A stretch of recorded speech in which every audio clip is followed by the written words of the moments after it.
Khilafah, sebuah institusi pemerintahan Islam yang berjalan sejak zaman para sahabat hingga tahun 1924. Ia merupakan sebuah simbol keagungan peradaban Islam selama hampir 1.300 tahun. Setelah hampir seabad pasca keruntuhannya, kini ia kembali mencuat sebagai isu yang begitu hangat di tengah masyarakat. Belahan dunia timur dan barat membicarakannya, tak terkecuali di Indonesia.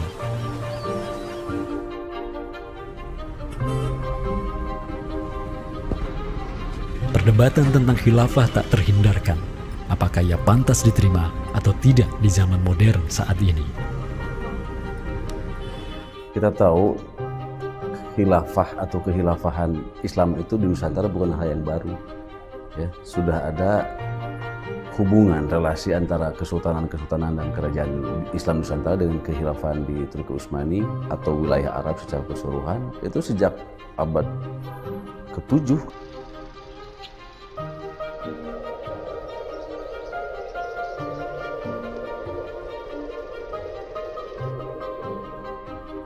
Sejarah khilafah yang panjang di pentas dunia telah memainkan debutnya di Nusantara.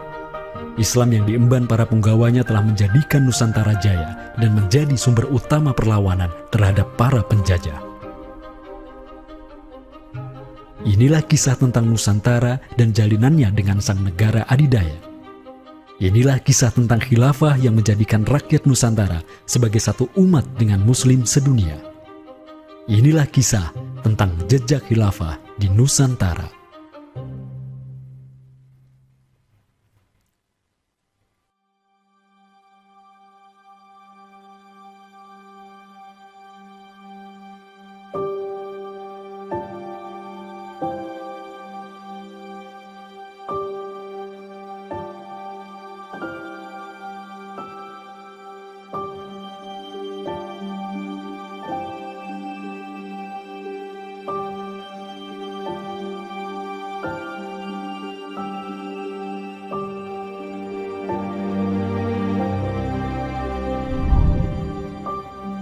Senin, 12 Rabiul Awal tahun 11 Hijriah, bertepatan dengan tahun 632 Masehi.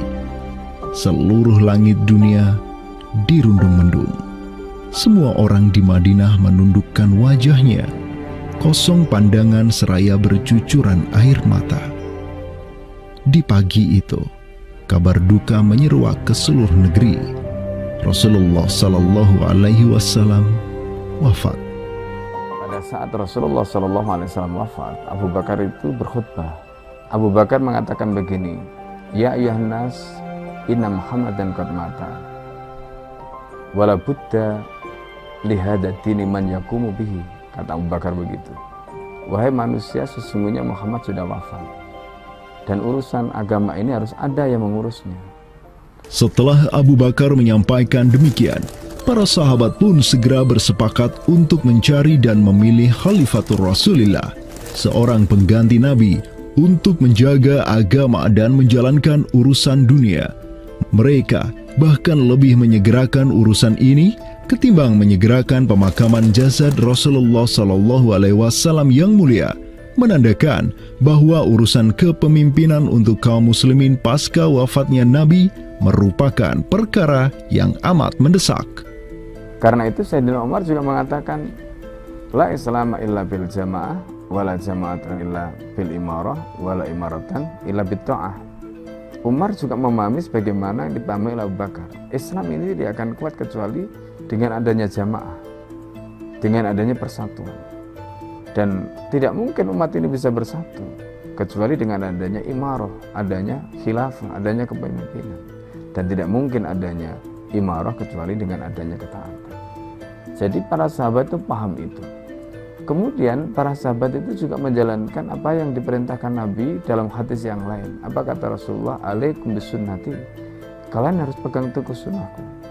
Wa sunnatil khulafa'ir rasyidin al-mahdiyyin min ba'di.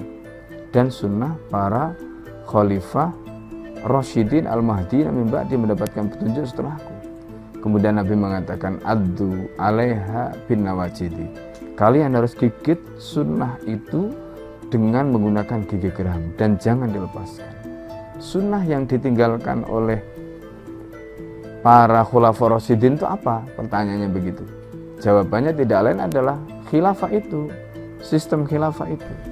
Maka di Saqifah Bani Sa'idah bersepakatlah kaum muslimin untuk memilih Abu Bakar sebagai khalifah pertama untuk mengatur negara mereka yang disebut sebagai khilafah Islamiyah.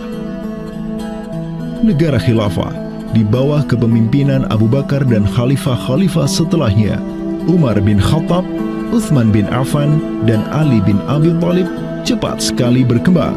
Mereka memperluas wilayah khilafah hingga mendobrak dua negara adidaya saat itu, Kekaisaran Persia dan Imperium Romawi. Semua aktivitas ekspansi tersebut merupakan realisasi kebijakan politik luar negeri khilafah Islamiyah, dakwah, dan jihad. Sementara di Timur Tengah sedang terjadi revolusi tauhid yang luar biasa dengan munculnya negara adidaya baru yang bernama Khilafah Islamiyah. Jauh di sebelah timur, terbentang sehamparan kepulauan yang teramat luas wilayahnya. Masing-masing pulau ini begitu hijau hutannya, mata air mengalir dengan begitu derasnya, disertai kekayaan alam yang melimpah ruah jumlahnya, baik di bawah maupun di atas tanah, baik sebelum maupun selepas pantai. Negeri itu dikenal sebagai Nusantara. Diapit oleh dua benua dan dua samudra, amatlah strategis posisi wilayah Nusantara, menjadikan ia sebagai pelabuhan dagang yang ramai, tempat bertemunya bangsa-bangsa dunia. Kala itu, belumlah penduduk di Nusantara mengenal Islam, sementara kehidupan mereka sedang diselimuti oleh kegelapan. Namun, tatkala Islam sedang membara di Timur Tengah, tentu sampailah pengaruhnya ke Nusantara.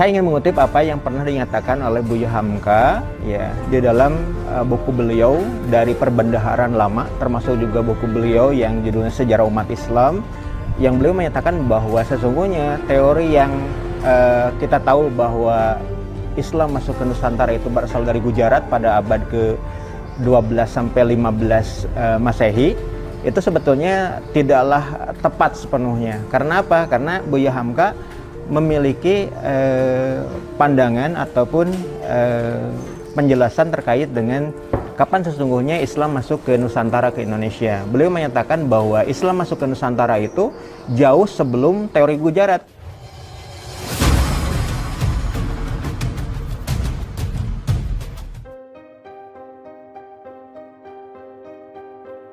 Di bawah pemerintahan Khulafaur Rasyidin yang wilayahnya membentang dari Afrika Utara sampai Persia, perdagangan kaum muslimin berkembang pesat dengan dikuasainya pelabuhan-pelabuhan strategis di Samudra Hindia. Hubungan diplomatik dan komersial pun terjalin dengan sejumlah kerajaan dari India sampai Cina. Sui Tangshu, sebuah kronik kuno dari dinasti Tang di Cina mencatat, telah datang serombongan utusan khilafah ke hadapan penguasa Cina di tahun 651 Masehi, di mana tahun tersebut merupakan masa Khalifah Utsman bin Affan. Hubungan khilafah dengan dunia timur terus berlanjut sampai di mana khilafah beralih ke pemimpinannya di bawah otoritas Bani Umayyah.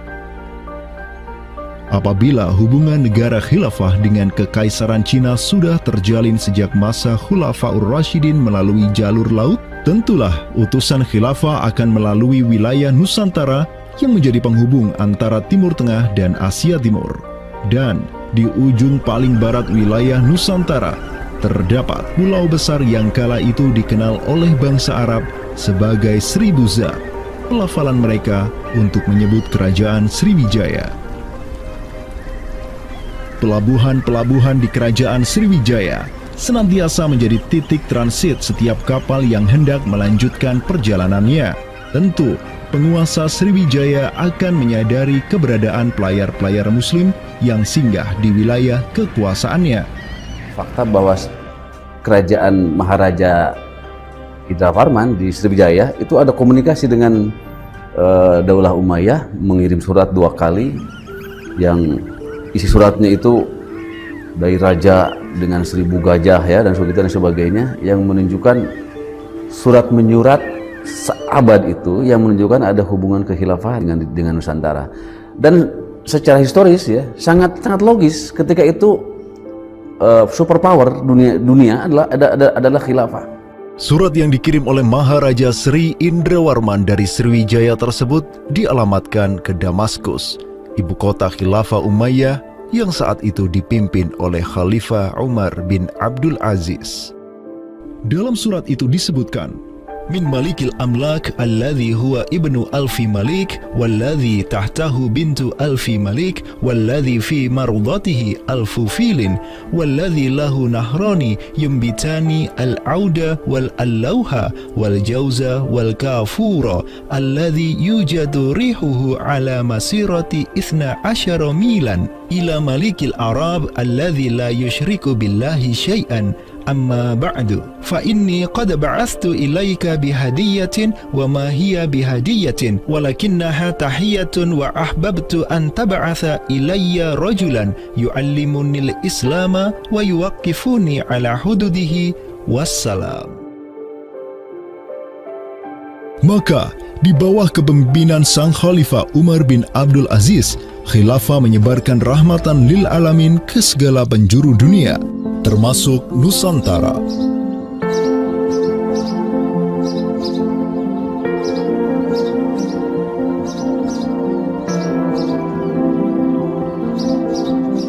Seperti sekarang Amerika atau Eropa kan ada hubungan dengan semua negara karena dominasi politik, ekonomi mereka, budayaan dan sebagainya. Saat itu penguasa dunia atau superpower adalah dunia Islam, institusi politiknya khilafah, maka sangat logis kalau ada relasi dengan berbagai semua negara.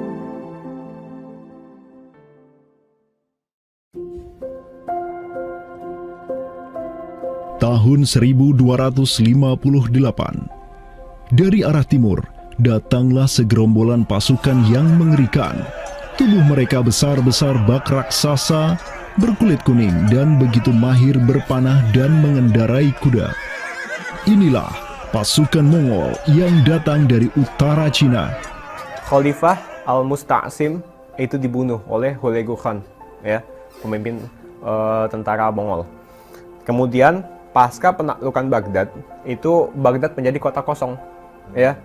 Penduduknya dibantai, khalifah dibunuh, ya. Kotanya dibakar, perpustakaannya dihancurkan, wah pokoknya kacau sekali lah. Nah, tapi ternyata banyak keluarga Abbasiyah, ya, dinasti Bani Abbasiyah yang dia itu selamat dari pembantaian orang-orang Mongol, dan mereka itu akhirnya berdiaspora, mengungsi, ya. Ada yang berdiaspora, ada yang mengungsi ke Hijaz, ada yang mengungsi ke daerah Najd, ya, ada yang mengungsi ke daerah Mesir.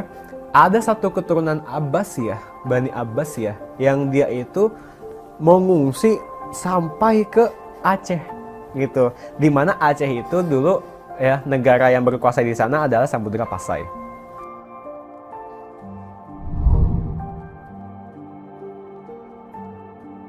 Terdapat 3 orang Bani Abbasiyah yang diketahui dimakamkan di Aceh, yakni yang pertama Sodrul Akabir Abdullah bin Muhammad Al-Abbasi, keturunan Khalifah Al-Mustaunsir Billah. Kedua, istrinya Siti Rahiman binti Malikul Mu'azzam, dan ketiga, anaknya Sodrul Akabir Yusuf bin Abdullah Al-Abbasi. Mereka bertiga dimakamkan di kompleks yang sama. Yang paling monumental, yang paling besar di sini kita lihat adalah seorang tokoh yang memiliki predikat As-Sadr Al-Kabir ataupun pengawal para pembesar yang derajatnya mungkin setingkat dengan Perdana Menteri.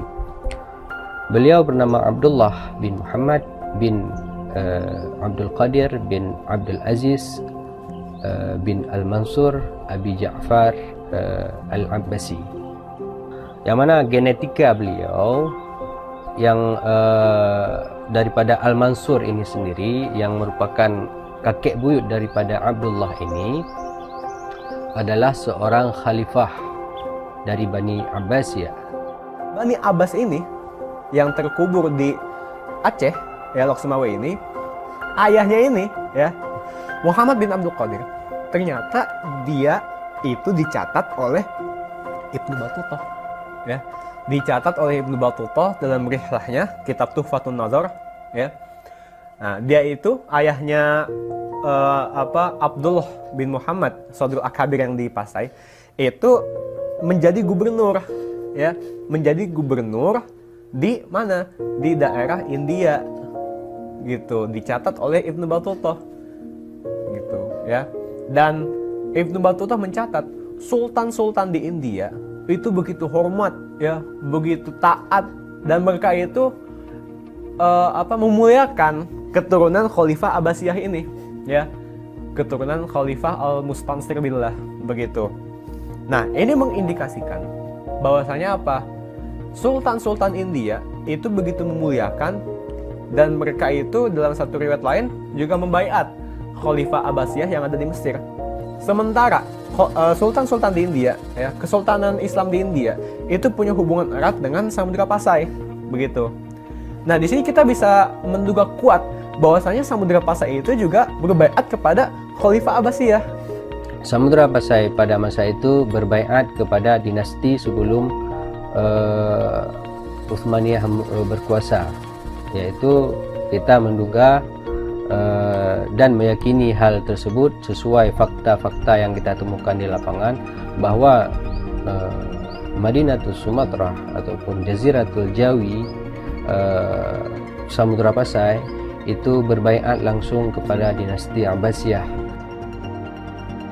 Sultan Zainal Abidin bin Ahmad bin Malikus Zahir bin Malikus Saleh, penguasa Pasai di masa Sodrul Akabir Abdullah Al-Abbasi hidup, menyatakan baiatnya kepada Khalifah Al-Mutawakkil 'ala Allah di Kairo di awal abad ke-15.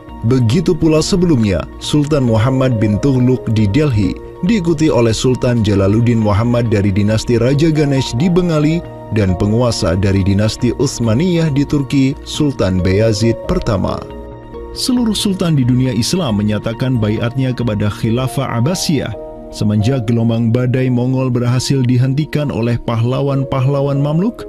Pusat Khilafah Abbasiyah kini berpindah ke Kairo, Mesir, dan menjadi magnet kaum muslimin global. Dari pusat khilafah inilah dakwah Islam mulai bangkit kembali dan menggencarkan aktivitasnya dengan mengirim berbagai juru dakwah ke seluruh penjuru alam.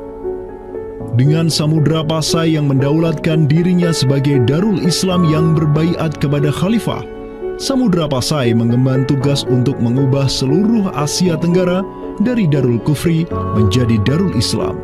Sultan Zainal Abidin Ra Ubabdar dibantu oleh putra Sodrul Akabir Abdullah bin Muhammad Al-Abbasi, yakni Yusuf bin Abdullah, yang di pucuk pusaranya tertera nama kakeknya Khalifah Al-Mustansir Billah, banyak menaklukkan wilayah-wilayah yang belum Islam di Sumatera dan Semenanjung Malaya. Seperti Ra Ubabdar. Ra Ubabdar itu berasal dari dua kata, Ra dan Ubabdar, yang mana artinya adalah penguasa gelombang. Ini adalah sebuah predikat yang sangat luas sebenarnya maknanya, sesuai dengan masa yang ditorehkan pada waktu tersebut, bahwa Sultan Zainal Abidin Ra Ubabdar bin Ahmad bin Muhammad bin Al-Malik Al-Salih ini adalah salah satu masa kegemilangan Samudra Pasai, yang mana kita ketahui setelah masa tersebut yang memimpin Kesultanan Sumatera adalah anak keturunan daripada beliau ini, yang jumlahnya sampai 11 orang sultan. Bergerak dan terus bergerak itu meluaskan dakwah Islamnya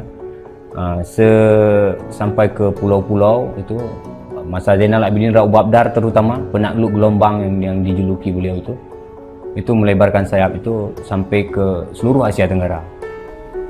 Digelarilah Sultan Zainal Abidin Pasai dengan sebutan Ra Ubabdar, bahasa Persia untuk gelar sang penakluk gelombang, karena dengan arungan pasukannya yang luar biasa di atas gelombang laut Nusantara, ia membuka banyak sekali wilayah, seperti Malaka misalnya, di mana di sanalah Sultan Zainal Abidin Ra Ubabdar menempatkan putranya Sultan Mansur sebagai penguasa Darul Islam Malaka.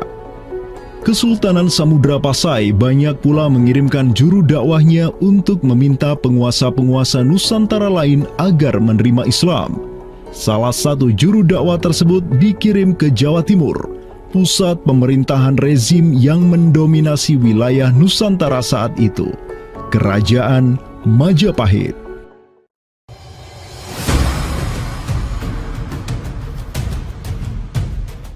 Gresik, Jawa Timur. Di kota yang hanya berjarak 60 km dari Trowulan, ibu kota Kerajaan Majapahit, terbaring jasad mulia di atas pusara marmer yang begitu indah. Inilah kubur seseorang yang menginisiasi tegaknya Islam di tanah Jawa, Maulana Malik Ibrahim, yang kemudian dikenal sebagai Sunan Gresik.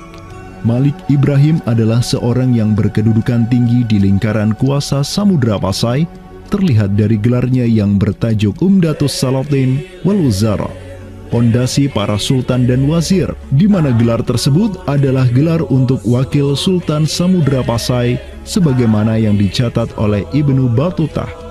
Gelarnya yang lain seperti Burhanud Daulah Waddin, penerang negara dan agama, adalah gelar yang disematkan kepadanya selayaknya gelar-gelar yang diberikan Khilafah Abbasiyah kepada pejabat-pejabat penting daulah, sebuah gelar yang begitu politis sekaligus agamis.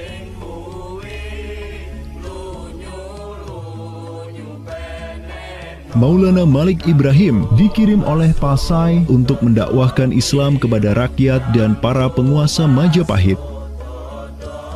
Banyak orang-orang dari kesultanan ini, Kesultanan Samudra Pasai, yang itu berbaiat langsung ke khalifah, itu mengirim orang-orang atau orang-orang Pasai itu banyak bermigrasi ke daerah-daerah lain di Nusantara. Misalkan ya, kalau kita perhatikan makam tertua ya, salah satu makam tertua di Jawa yang sekarang terletak di Gresik, siapa orangnya ya? Pemilik makam ini itu adalah Maulana Malik Ibrahim. Maulana Malik Ibrahim ya, kalau kita perhatikan makamnya yang di Gresik itu sama persis gayanya dengan apa? Dengan makam-makam yang ada di Pasai, begitu. Nah, ini merupakan bukti bahwasanya Sunan Gresik itu pernah ada di Pasai ya, dan dia itu ya tahu sendirilah ya, bahwasanya Maulana Malik Ibrahim yang kemudian dikenal juga sebagai Sunan Gresik itu merupakan salah satu dari Wali Songo.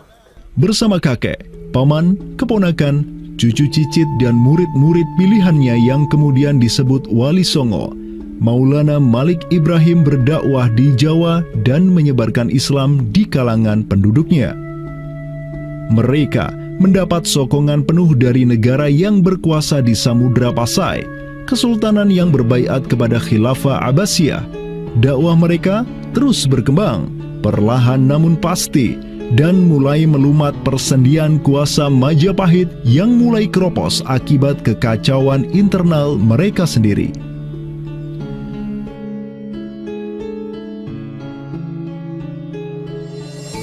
Para Wali Songo juga dihormati karena sebagian besar dari mereka menyandang status sebagai keturunan Nabi melalui jalur Husain bin Abi Thalib yang terus turun-temurun kepada Muhammad Sahib Marbal, turun lagi ke Alawi sampai ke Imam Jamaluddin Al-Husaini yang dikenal juga sebagai Syekh Maulana Jumadil Kubra, yang dari dialah para Wali Songo lahir sebagai anak-anaknya.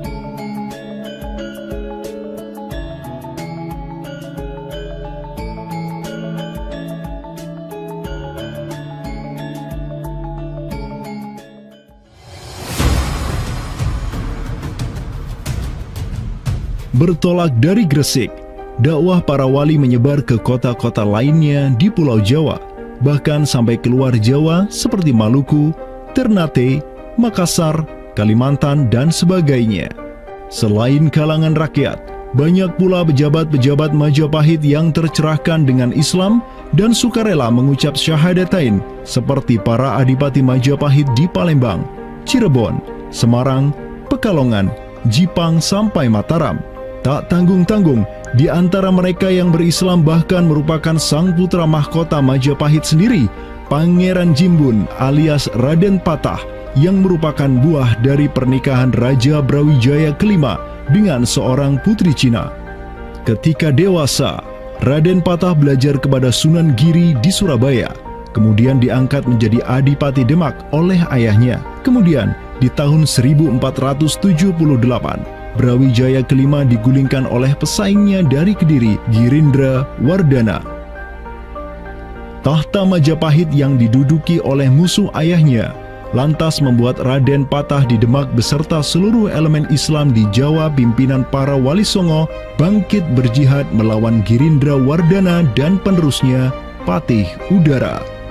Mereka terus berjihad dengan penuh keberanian hingga akhirnya berhasil melumat kekuasaan Majapahit yang dipegang oleh para pemberontak dari pihak Girindra Wardana dan Patih Udara.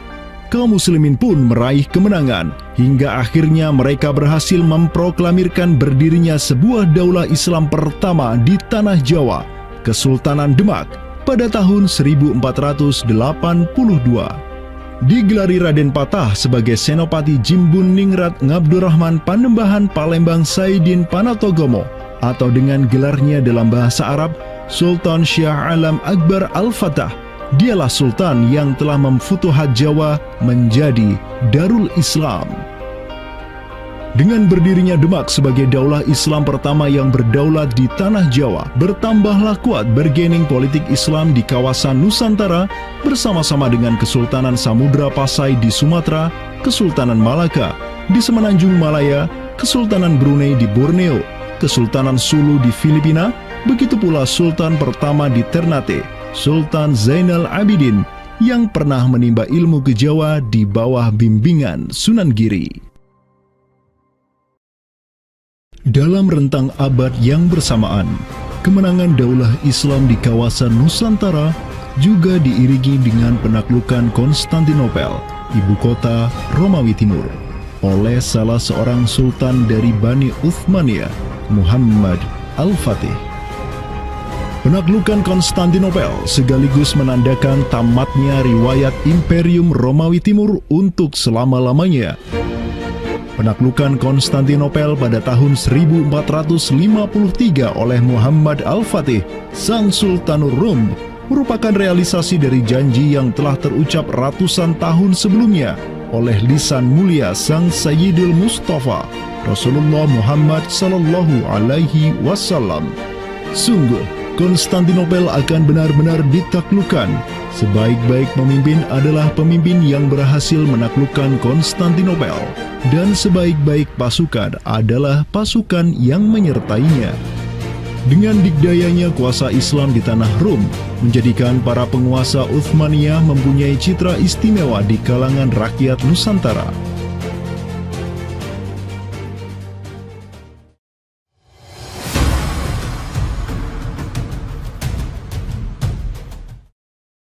Namun demikian, dikala penaklukan demi penaklukan sedang digencarkan oleh tentara Islam mulai dari Rum sampai ke Nusantara, penaklukan yang sama juga digencarkan oleh tentara Kristen di ujung paling barat dunia Islam, Andalusia.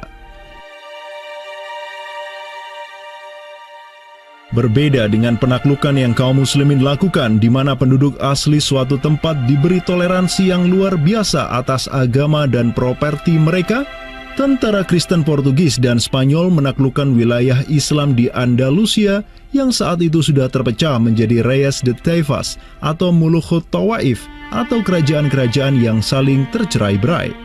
1492, kekuasaan Islam terakhir di Andalusia, Granada, berhasil ditaklukkan oleh suami istri yang menjadi penguasa Spanyol, Fernando de Aragorn dan Isabella de Castilla.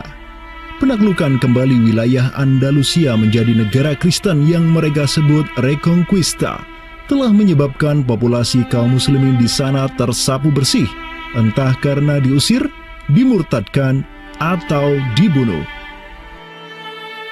Selain Reconquista, kaum Kristen Spanyol dan Portugis juga mempunyai motif ekonomi untuk menjadikan diri mereka kaya, yakni dengan mencari jalur rempah di Samudra Hindia yang saat itu merupakan potensi sumber daya alam yang luar biasa. Program mereka untuk mencari rempah di Samudra Hindia mereka sebut sebagai Estado da India. Kita sering dengar dengan istilah 3G gitu kan. Glory, Gospel, dan Gold gitu kan. Jadi ya mereka ingin ekspansi, mereka ingin menyebarkan misi agama mereka, dan mereka juga ingin mencari gold. Goldnya di sini adalah justru adalah rempah gitu kan. Begitulah betapa berharganya rempah pada saat itu, sampai 1 gram pala dihargai dengan 2 gram emas gitu kan. Paus Alexander ke-6, pemimpin kaum Kristen saat itu, begitu mendukung hasrat Portugis dan Spanyol untuk menjelajah dunia dan menyebarkan Kristen.